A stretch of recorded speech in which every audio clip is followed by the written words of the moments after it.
Welcome back to Fish for People. This is it. Pastor Chris. I'm Eric Heyer from Olivet Lutheran Church. Thanks for joining us today. We've got some youth that are on some trips. We have our senior high youth, which they'll be coming back tomorrow, but then later on this week, the middle school youth is going on a trip as well.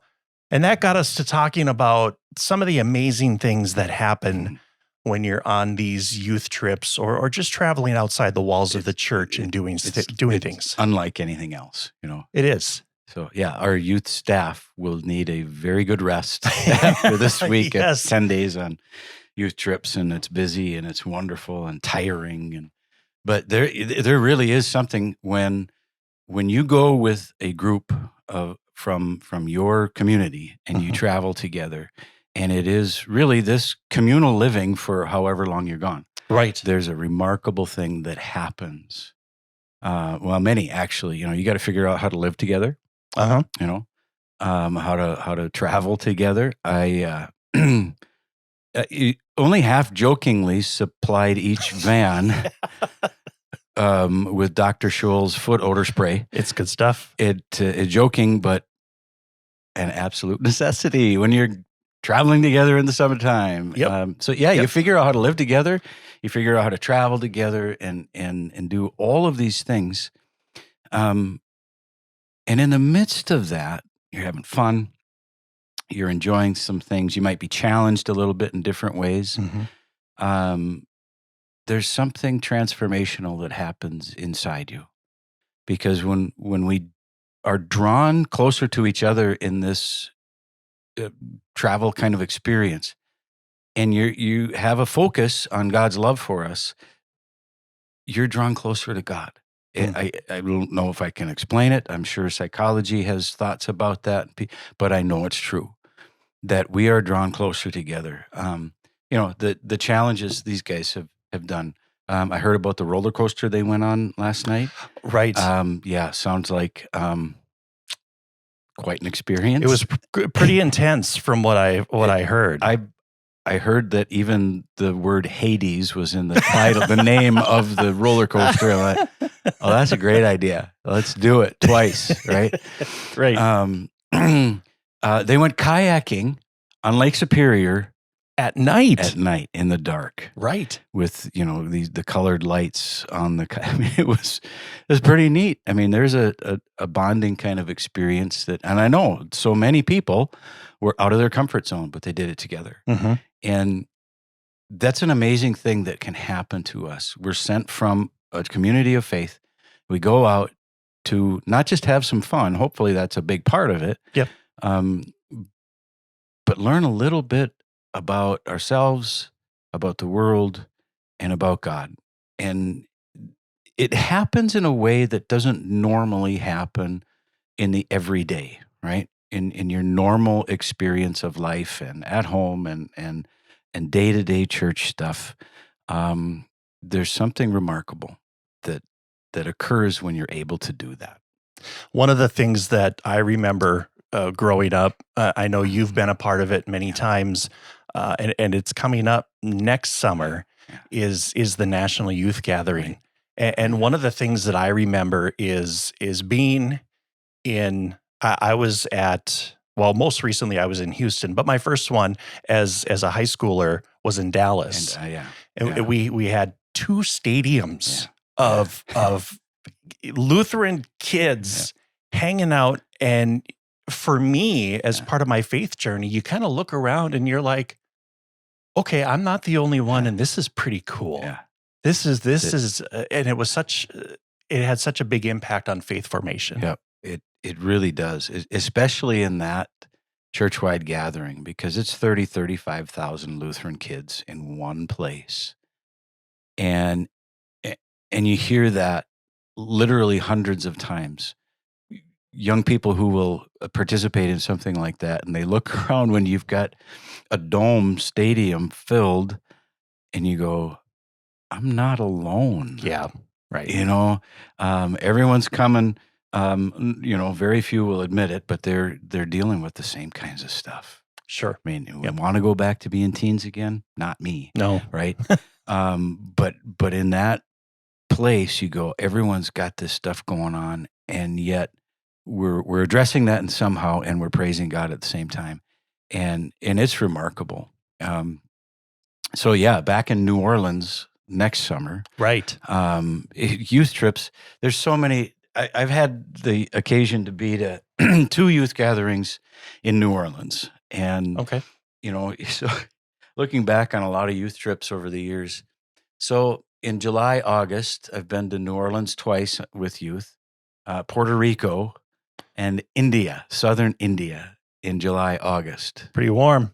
Not particularly smart, right? Yes. And most of those, India, it was almost 3 weeks, and Puerto Rico too. It was unbelievably hot and humid. My hair literally never dried Oh, for yeah. almost 3 weeks. Yep. You're just soaking wet, and would you want to do something like that for vacation? No. Um, but when you're there for the purposes, right? Some of them were service trips, some of them were other Right. learning opportunities, and um, you kind of transcend the elements for the purpose of your trip. Oh, I see what you're saying. Yeah. Yep. You get that's the weather in those cases is a challenge in itself. And so you're trying to live together, travel together, work together, all of those things. And then you've got this oppressive heat and humidity. In Puerto Rico, especially, I mean, we were sleeping on the concrete floors in the upstairs of a church. Right. You're not at the Hilton. No air conditioning. Yeah. It was but you're all in it together. And so you go to, and here's a really interesting thing that happens on the churchwide gatherings. You get 30 some thousand Lutheran kids. You have these big gatherings, worship. There's lots of learning opportunities. There's a lot of fun. I mean, there's a dance every night. Mhm. It's really cool. Um, Tons of learning, tons of small group time. And then for the 3 full days of the gathering, one of them, you're going to have a full day of work your fingers bloody, in some cases, literally, Right. service projects throughout the city. And, some years ago in Detroit, it was the same thing. But in New Orleans, it was really poignant because the last 2 times it was held in New Orleans was 2009 and 2012. So 2009, they're still recovering from Katrina and other hurricanes that had ravaged the area. In fact, I just talked to people from Cajun country, and they said, yeah, it was years, and there's still things now that aren't the same. So here you've got at least 10,000 kids a day in their orange T-shirts or Mhm. whatever it is, um, going out and doing dirty, lousy, horrible jobs throughout the city. In Christ's name, in love, right? And so 2012, the residents of New Orleans would recognize the group. They remembered They remembered all those youth in those orange from T-shirts. just 3 years before. They were here, um, and going out to serve in their homes and in their neighborhoods. And they would drive by, roll down their windows, and let you know that you were appreciated. Mm. When we're in Detroit, we're in the gathering kind of staging area. Detroit's got tons of problems, Yeah. still does. And here you've got 10,000 kids in these different colored, brightly colored shirts, right? And the local paper um, put a picture of it and said it looked like a Skittles factory exploded, which I thought, yeah, it was kind of cool. But there again, it was you're going out in some places you wouldn't want to go after dark. So we weren't unsafe. Right. Yeah. You don't want to stay there after dark. You know that there could be some difficulties, but you go out and carry your love in a very active way. And I kind of think that y- experiences on a youth trip that can encapsulate a big part of it. That love is a verb. Mm. It's not simply something. We need times just to be. And you get that on a youth trip, right? Yep. And we need it at home. But a great deal of the time, throughout the gospel according to John, faith or belief, trust is always in its verb form. It is. It's not passive. It's not just sitting there. It's active, participating. And so we experience God's love, and to really experience that turns us out in love to the world. And that's the full experience of love. That's one of the main things I think that you'll experience on a youth trip, Mm. because you're out of your regular element. You've got all these other challenges. You've got other tremendous opportunities, and you're figuring out how to live love. And then that becomes the challenge when you come home. Right. you Yep. know? Because you come back and you've got all that enthusiasm Yeah. and everything that Yeah. you've taken in, and then what do you do? Yeah. What do you do? Because it's not the same, yet we are called to continue with that. Yep. So regularly, you're at the end of a youth trip, and you're tired and you're worn out and you're just full, and it's wonderful. You're on the top of the mountain, Mm. and even for every one of us, you go on a vacation or something like that, and you come and you're rested, and hopefully, and you'll be rejuvenated when you get back home and you go back to work and all those. But then life hits, Right. as it always does, and probably always should. It's the way it is. And you're going, okay, what I experienced on this um, isn't the experience of my regular everyday life.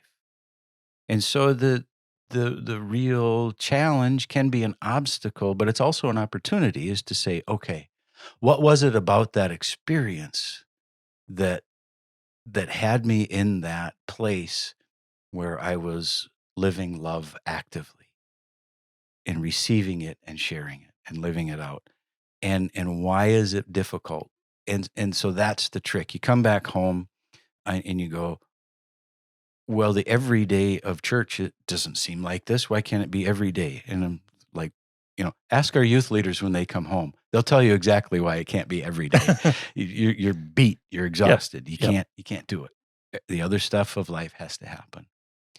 And so you're in a place where you think, okay, I want to experience that. It's more than a feeling. It's a place of being. Um, and what was it about that trip that I can translate into my everyday routine, maybe, to help me in that love relationship with God and with God's world and God's kids? And that's the challenge. And these kids that are coming back tomorrow, and the ones that'll go this weekend, they'll experience that when they come home. And I think our job as the church, um, um, is to be together with that and help each other. You know, um, the most difficult times to live your faith, I think, are in the regular, ordinary, boring parts of life. Exactly. When things are great, it's easier to be grateful. Mm-hmm. When things are difficult, it's easier to, I think, to cry to God and say, either, Lord, I'm angry with you, I don't understand, or help me, please. It's in the regular stuff. And here's what I think about a trip that takes us away. It gives us that opportunity and model to be actively engaged in our faith on a daily basis. Now, it's not going to look the same as a full day schedule on a trip. Right. We've got other stuff. We've got responsibilities. We've got work. We've got school. We've got family. We've got everything. But what about some kind of intentional connection, action that keeps me in that place where love is still a verb? And that's how we stay connected. And I think that's one of the church's callings, is to help each other on that journey. Yeah. Remember, love is a verb. It's a verb. Yeah. Very good. God giving us love, God is acting, Mm-hmm. right?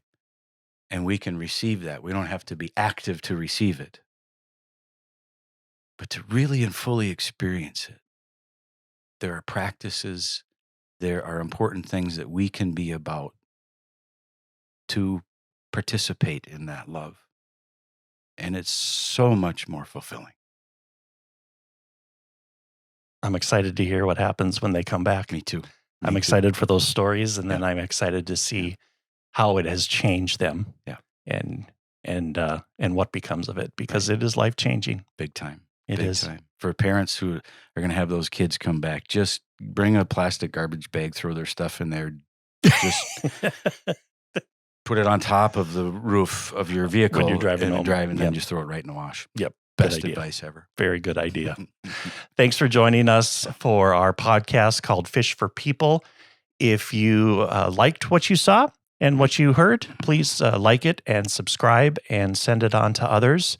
And we'll have another podcast in a couple of weeks. Got some ideas. Thank you. All right. Thanks. Take care. God bless.